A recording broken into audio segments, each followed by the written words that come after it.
I'm going to give you guys a heads up on the panel because I'm going to be speaking and not paying attention to chat. So if you see someone popping questions into the chat or something, flag me down. The other thing is we still have like a 60 or 70% chance that Clayton will sign in as a panelist. If so, he's kind of a welcome, guest speaker that's going to show up, but he may not. He's had a really, really busy day. We've been texting each other back and forth, but if he shows up, interrupt me in my presentation and say, "Hey, Clayton's here." And then, we'll take a quick break from my normal routine, and we'll entertain Clayton because he comes at training from a different perspective than I do. And I thought it would be important if we could share him this visit if he can make it. Oh, and I'm saying that, and he says I'm here. So, That's awesome. now I got to figure out. He signed in as an attendee, I think. So let me see. Attendee Clayton, more, promote the panelist. Look at this, man. It's like I'm a Zoom person or something like that. All right, and Clayton should be coming on board here. I think I see him. I see him. This is amazing. There he is. Oh, yep. Awesome. Clayton, how are you, man? Hey, I'm good. Just probably changing my background. I know that you've had a busy day, and I was making all kinds of excuses for you, but here you are, so that's awesome. No worries, no worries. It's good to be here. I appreciate the invite, Kurt. No, I think it's really, really good.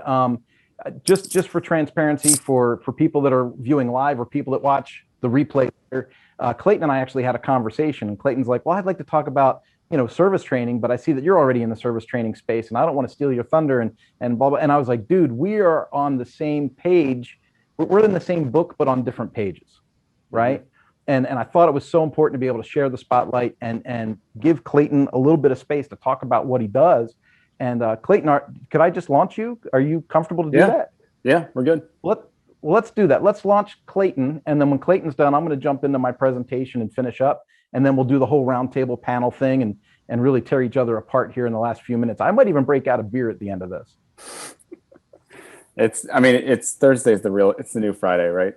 So Thursday is the new Friday. Clayton, what I'm going to do, I'm going to promote you to a co-host, so you'll be able to have sharing privileges if you want to share something. Sure. Yeah, I've got a few slides ready. I've never used the presenter view co-host view. So if I'm not doing something properly, please let me know. Okay. It's asking for permission, of course. So in terms of introductions, everyone, I work for a company called Jackson Dawson, and it's going to make me quit Zoom to do this, I think. So I don't know if I can share. There we go. Okay.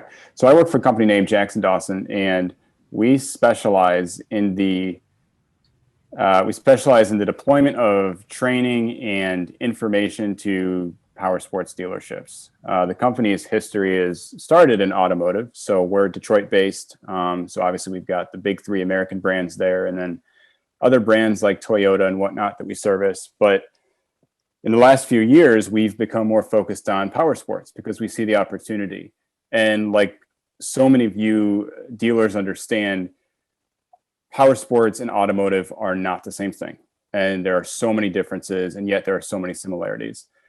And what we have found is that despite the differences, we're able to bring solutions to the dealerships that really revolve around your departments, because there's no one size fits all. So where we work is a little bit unique to like what Kurt said, where Kurt will come in as, someone with a wealth of experience, so many years of knowledge. He's been there, he's done it. He's been in the dealership, so he understands in a way that sometimes an OE might not.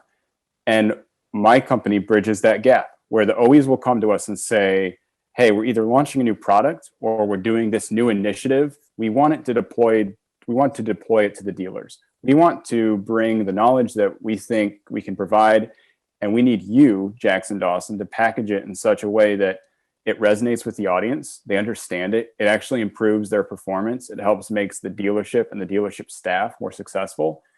At the end of the day, that is what matters to us, because if we're not making the end user more successful, we're not doing our jobs. And it's a cool world because we get to see both sides of the story.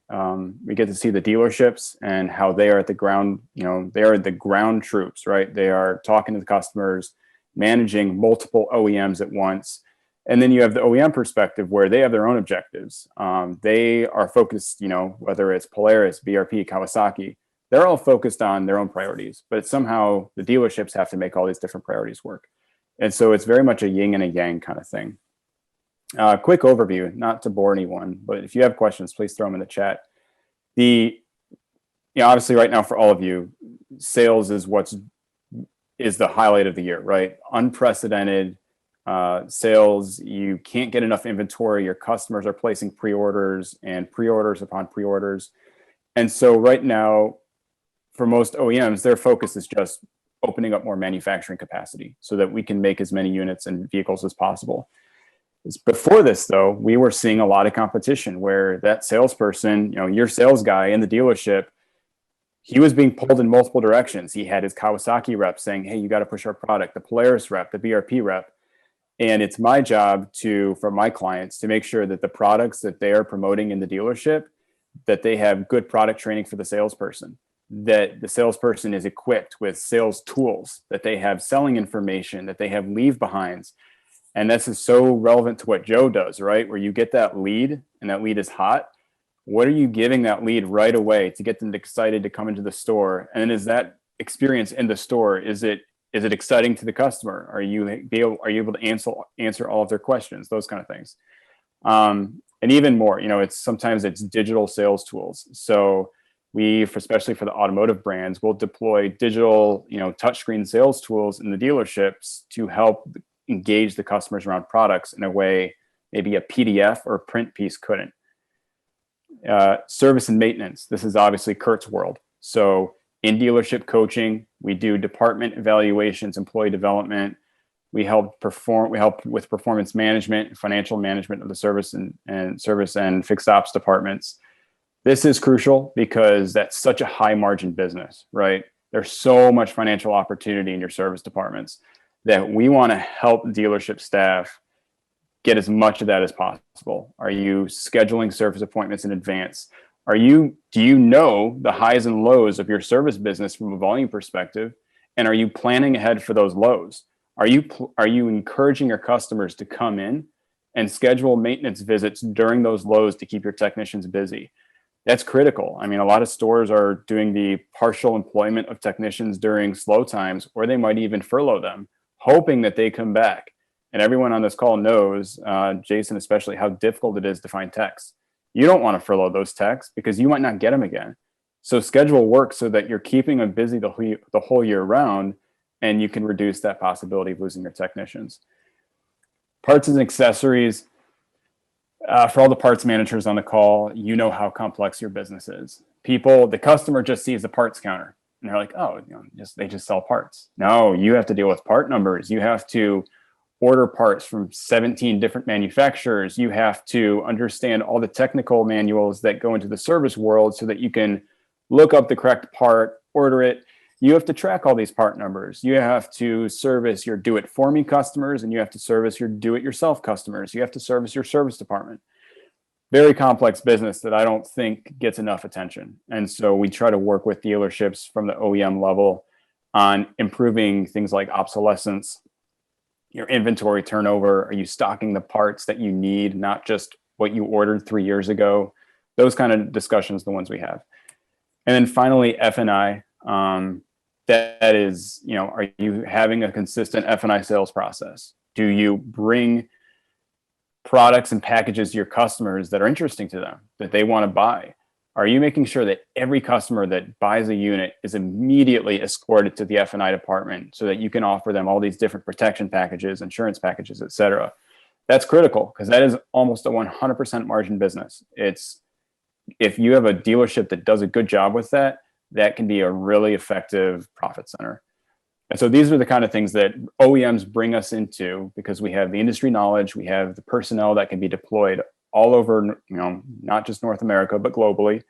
And we try to approach it with a dealer-centric mindset.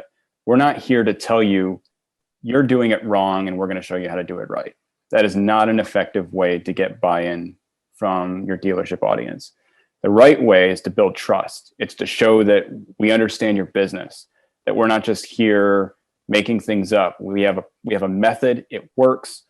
And once you get there, then you can start making change. I'm a big believer in that. I love dealerships. favorite part of my job is getting to visit dealerships and hearing their opinions, getting their recommendations on what an OEM could do better, because there's always ways to get better. And so knowing that that's my job to understand that feedback and build programs that reflect that, I really do think I got one of the coolest jobs out there. And it's just a thrill to spend time with. Anytime I get to spend anytime I spend with a dealership is a huge thrill. So that's a high level view of what Jackson Dawson does for the power sports and automotive world. If there's any questions, please throw them in the chat. But Kurt, I'm more than happy to dive into, depending what your time is, to dive into any of these topics in more depth if you need. Actually, go ahead and is that your last slide? It is, yeah. Yeah, go ahead and close that so we can see the whole panel for a short bit. And then there's so many things that you and I overlap on with our beliefs and all of that. And one of the reasons that I really wanted to invite you to the roundtable, Clayton, is, I was the guy at Ducati for a long time. I was the guy at Suzuki for a long time, in charge of all the training and publications, all this kind of stuff, right? Mm-hmm. And what was so frustrating was we would make tools available to dealers or to dealer staff. Maybe I should be more specific, right? To dealer staff. And then the completion or the consumption of the material always seemed to be wanting, right? It was like you had to not beat on, but you had to constantly remind people like, hey, this is due to be done by March 15th. Like it's March 11th. You haven't done your lessons yet. And you felt like you were in that position as a training manager at an OEM. You feel like, why do I have to beat on these people to help them find their own success? How come they're not vested in their own success? These technicians, in my position, I was training technicians. So I'm talking to people that paid $30,000 or $40,000 on a student loan to be able to leave MMI with a toolbox and go get a job, right? And now here I am at the OEM offering them a free education to expand their knowledge base. And they're like, I ain't got the time for that, right? How can we creatively or in a more friendly way encourage people to educate themselves, especially when it's being offered at no personal cost to themselves? That's a really good question, Kurt. In some cases, the programs I've worked with, some are at no cost, some do cost, and by cost, it costs the dealership, not necessarily individual. Yeah. And so there's two parties now you have to convince of the worthwhileness of the investment, not just the value, the tech, right? Yeah, the value, exactly. So convincing the tech, that's why we emphasize the whole trust relationship. That anyone that walks in a store and says, the OE spent a lot of money on this program, why aren't you taking it? That's not a way to build trust, right? You have to convince the technician, and by showing them this is actually going to help you. It's going to help you improve your skills. You'll be able to demand more as an employee because let's say you've upped your certification level. And then if there's any price tag attached to it, you have to go to the service manager and explain why it's good for him. Hey, you have a tech who's more cross capable. He can service multiple product lines. He can service more complex issues. So that's a big thing. I also think there's a slow shift to the accessibility of this. A lot of the training platforms out there are not necessarily either user friendly or the content doesn't seem relevant. So you see, I'm always a big believer in looking at what do consumers use, because consumer behavior almost always drives corporate behavior. And consumers are using platforms like Coursera, where you spend $50 a month or $400 a year for an unlimited amount of courses, and it's almost free consumption. When you break it down to what am I paying for each minute of content, it's very reasonable. So I'm hoping, and I think we're seeing that OEs are going more in that direction, where it's yes, there's a learning and development path where you have stages of development, but also there's a community and a knowledge ecosystem out there where it's just really accessible to anyone who wants it. And as long as you're part of this, privileged OE network of dealers, all the, the Kawasaki's, Polaris's, and BRPs of the world, then you're going to be able to access this content and it's going to help you improve. And it's on demand when you need it, how you need it, short chunks, right? Short chunks, not a 30, 40, 50-minute course, but something short and actionable. Does that help? Does that answer your question?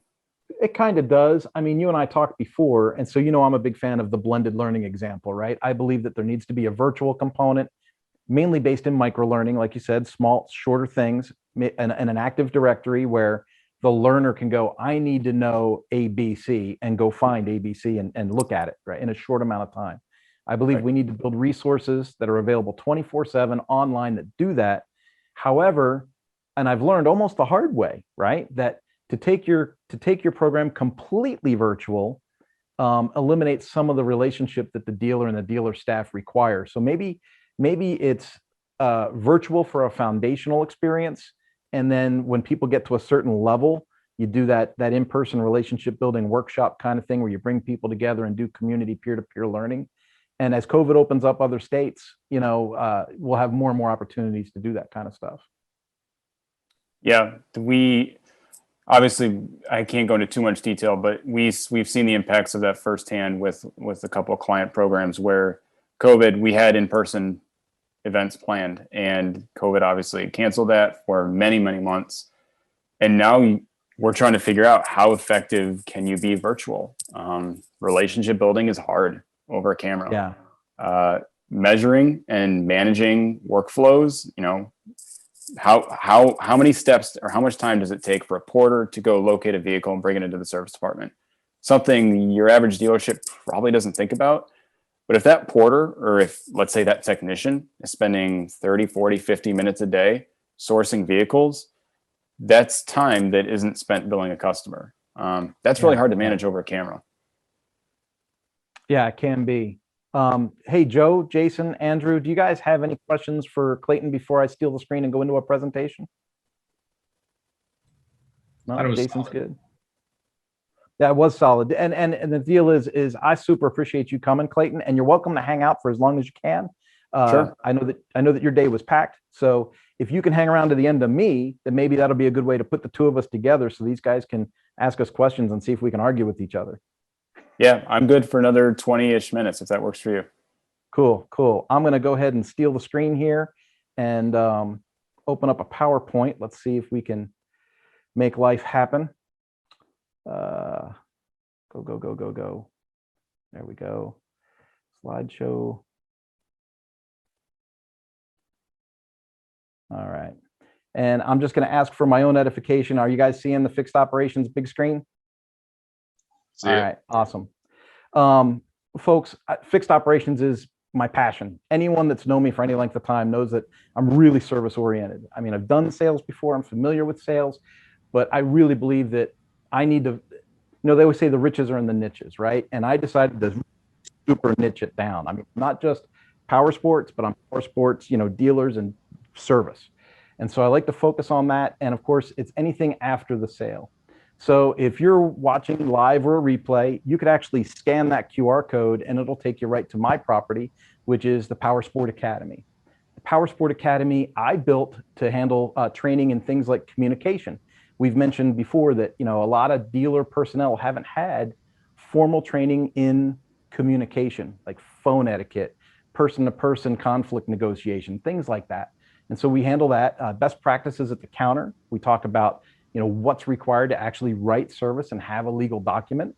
And then once we get communication and processes at the counter kind of ironed out, I start to go into processes inside the shop that drive efficiency, productivity, and really start pointing towards the profit that dealership can make. I've had some folks say, why do you focus on communication so much? And it's, well, just like Clayton was saying with his slides, right? Take a look at sales, take a look at, parts and service. All of that is a transition of the relationship with the customer to get to the back end of the store, right? And if we don't do a good job as dealerships of transferring that relationship to the back of the store, then we don't really have anything to worry about with productivity and efficiency, right? Because we haven't created the demand. So I focus on communication first, relationship first to build that demand. And then once that demand is there and evident, we start working on processes to increase productivity, efficiency, and drive profit. And it works out really, really well. And the reason I know it works out really, really well is because we also monitor growth through tracking our key performance indicators along the way. My training at the Powersports Academy is it says what things are taught, and it's basically what I said, right? Communication, processes, service writer best practices, a thing that I call the service sales funnel. The service sales funnel deals with that efficiency and productivity. There's a certain order that has to be followed at every dealership in order to make sure that you match the work being done in the shop with the parts flow and the customer flow to make sure that work gets out in a timely manner. The first time you let a technician break the service sales funnel, you've affected not that day's sales, but you've affected the sales 3-4 days down the road. And so what I try to teach dealers is to think big picture and think of terms that are like Joe pointed out in his talk, about building that funnel. And it's almost like building a savings account that you're going to redeem at a later date. If you dispatch your work properly, you'll keep making those savings deposits.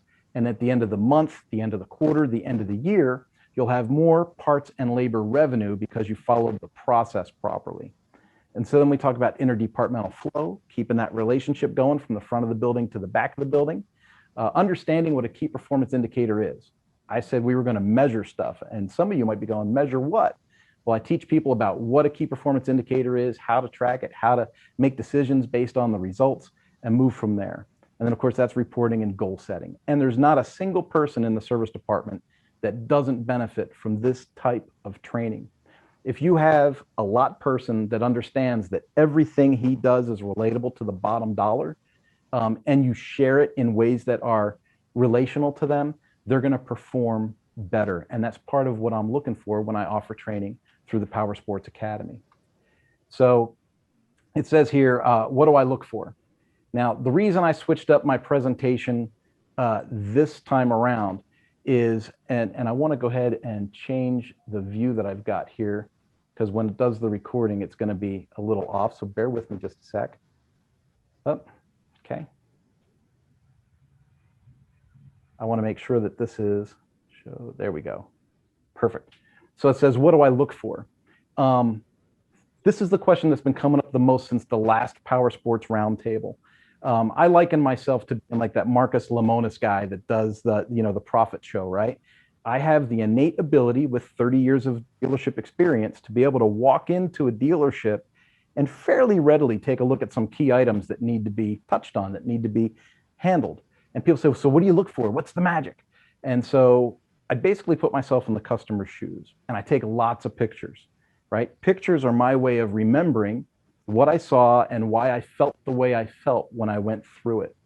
And so when I go to a location, I take a look at the business appearance, I look at business signage, I look at online reputation, right? I'm going to hit on one of Joe's topics, right? But I'll take a look at, Google My Business and what do the Yelp reviews say and things like that.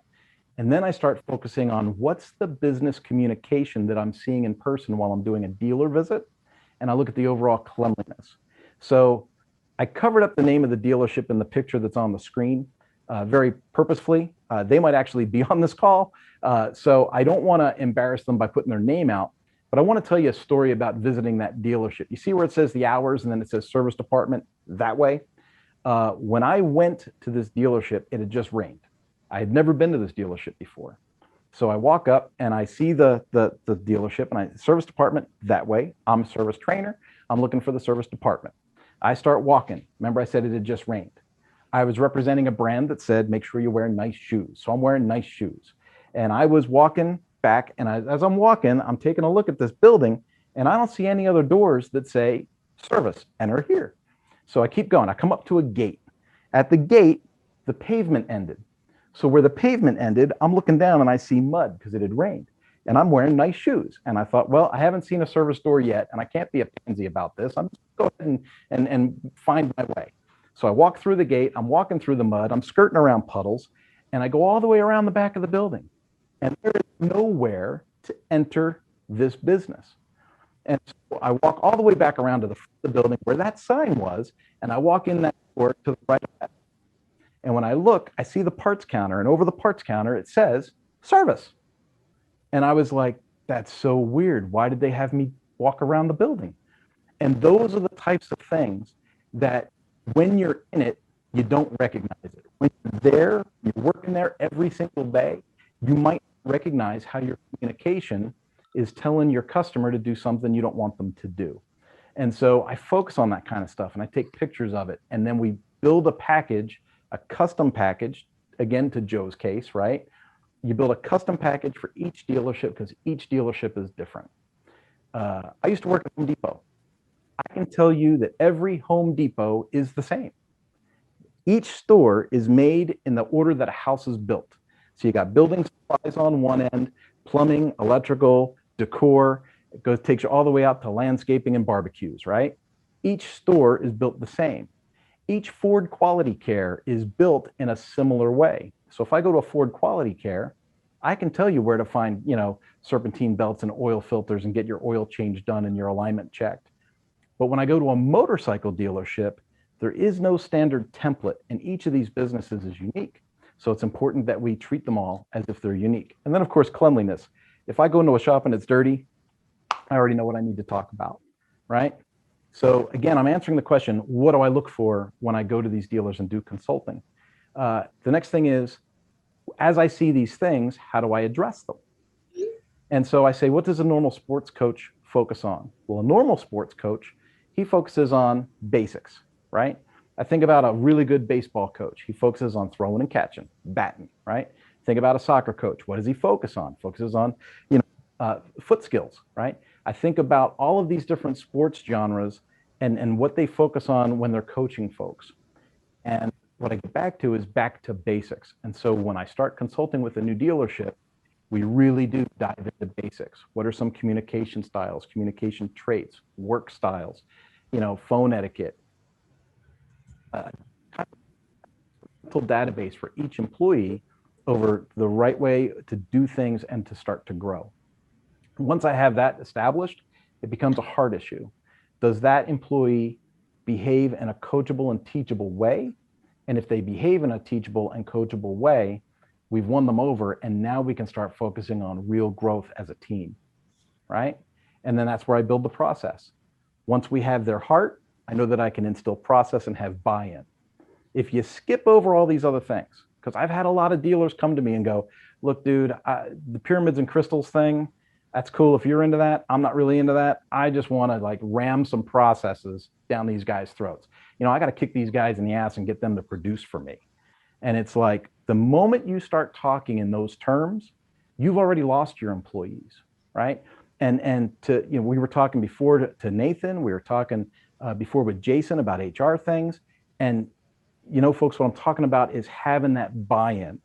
If you lose the buy-in, if you don't have your people's heart, if you can't communicate well or have emotional intelligence in the job place, they're not going to have buy-in, and you're going to suffer from employee turnover, which is going to affect the way that you train your team, which of course affects the way that I run my shop, right? And so that leads us to maintaining your emotional intelligence being super, super important. If you are the personality type that can't manage emotional intelligence, hire somebody that can, right? Replace yourself on the team and empower somebody else to the emotional intelligence of that team. Whether it's a consultant and you're hiring me to work with your people and do weekly support calls like I do with the Powersport Academy, or whether you're hiring another consultant to come in and just kind of take the read on the people and coach people and lend some personal development to your team, you got to have some kind of an emotional intelligence, some kind of plan in place. And again, for a lot of folks, you became a dealer owner through being a enthusiast, kind of not be so crystals and pyramids. And if that doesn't fit you as all that well, then I really stress that you should hire somebody or employ a consultant to help you with that. Now, people ask, why is my training online? And just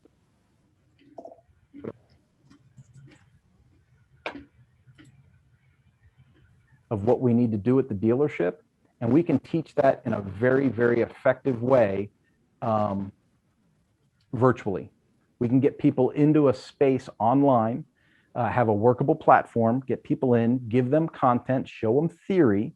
And then once that theory begins to get solidified, I do biweekly support calls, which are live, and it increases that relational kind of nurturing thing with the student. And then we send reps in to do the handshake, the eye to eye, to build the real big relationship. And we like to get out to our dealers about twice a year. That's our goal as a company. And I see that that's where the most value is actually delivered. I stress that this is not a 2-day workshop. I've worked in the OEM field before, and I've been forced as a trainer to have to try and cram a year's worth of training into a 2-day workshop. Those of you that have had any kind of training experience in the past, I guarantee you, if you went to a 1-day class, that started out as a 30-day program. If you went to a 2-day class, that was a 6-month program, right? People in corporate worlds will say, okay, that's great. I like that you want to cover all that stuff, but we need you to shorten it down so we can do it in 2 weeks. And then we need you to shorten it down so you can do it in a week. Then we need you to just take the highlights and we'll do a 2-day series, right? And so as much success as I've gotten corporately in the OEM world by doing these 2-day workshops, I found that by doing biweekly support calls and stretching the curriculum out over a year, I get much better retention and I'm able to work with people at a deeper level.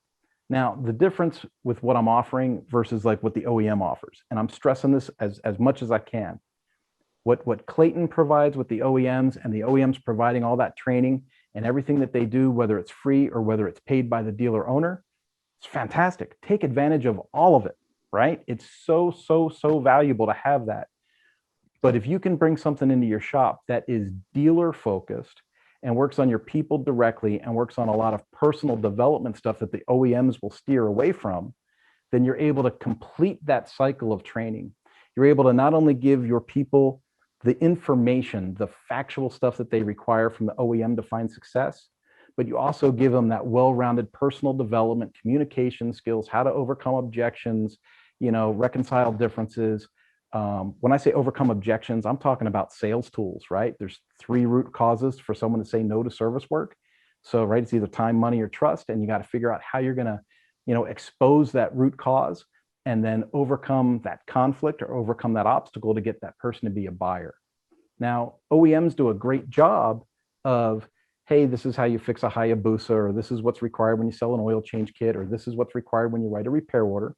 But very few of them are going to talk about communication, personality traits, work styles, and building a team of different personalities that are really going to exploit all of the talents of your team, right? And so I think that that's a huge difference between what Clayton and I offer. And realistically, if you have plans that are offered by the OEM and you can supplement that with personal development for your service team through whether it's Powersports Academy or another provider, how much better is that? If your staff knows that you're invested in their success, they're going to be that much more committed to you, and it's going to reduce your employee turnover, which is going to drive your bottom line better, right? Folks, I tried to make this one short. What you can see here, and I'm going to see if I can move this. I did, okay? And I'm moving things around for when it records, right? So everyone's like, why is Kurt moving things around? On one side, you could scan the QR code and go right to Powersports Academy.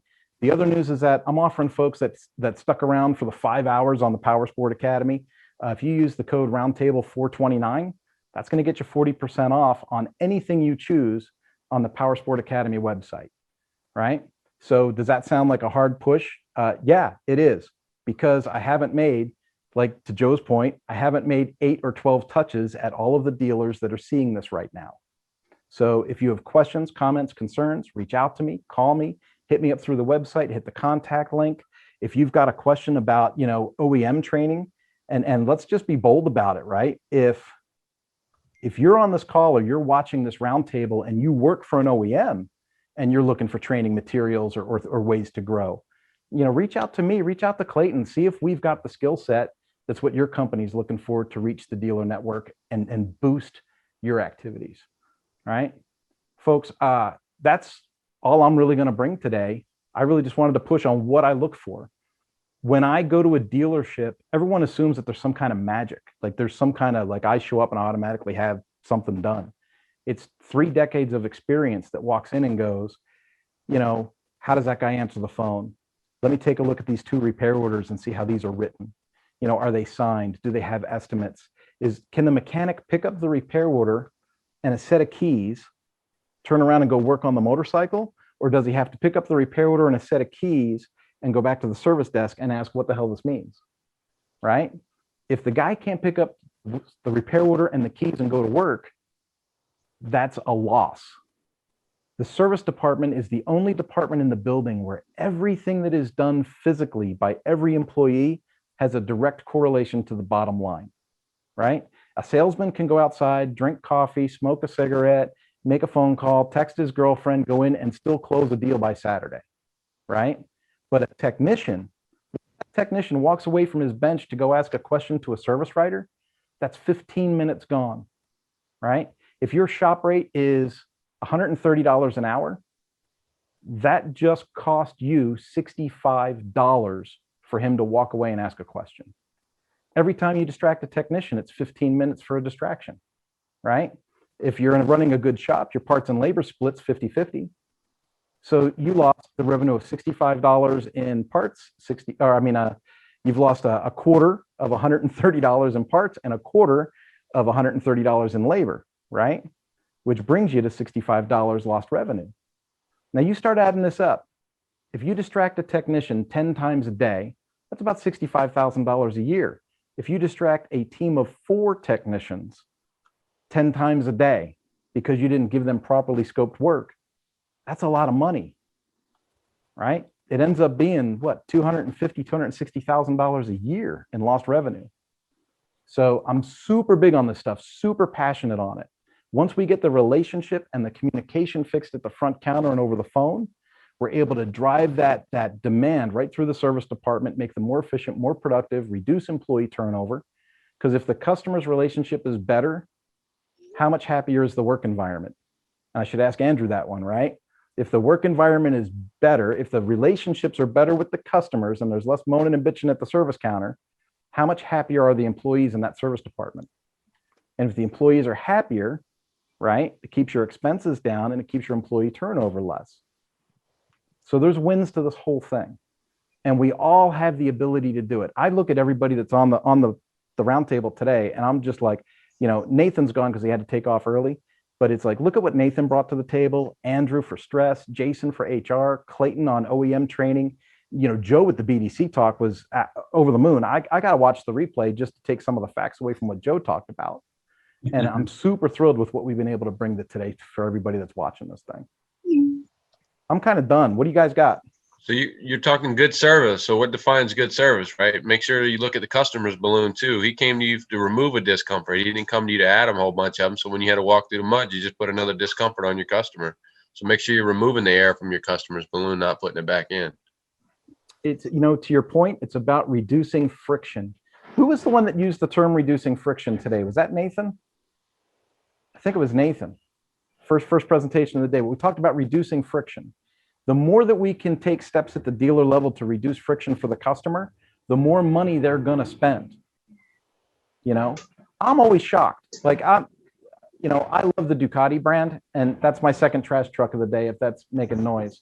But I love the Ducati brand. I worked for them. I've been to Italy. I've been to the factory. I know the people that work there. I love that brand. But when they hang an exhaust system up on the wall and say, this is $6,000 and 12 hours labor to install it, I have a little bit of a stroke and a heart attack thinking that some service writers got to sell that somewhere, right? And then people do it. Hey, it looks like Clayton's going to sign off. Clayton, man, thank you so much for showing up. Yeah, sorry guys, I wasn't able to be there for more, but thanks for having me. Appreciate it. Possibly another time, brother. That'd be great. Thanks, everyone. Much. So when I look at service writers having to sell that, I'm like, where does that come from? How do you look somebody in the eye and go, man, I can put this on your motorcycle for $7,500?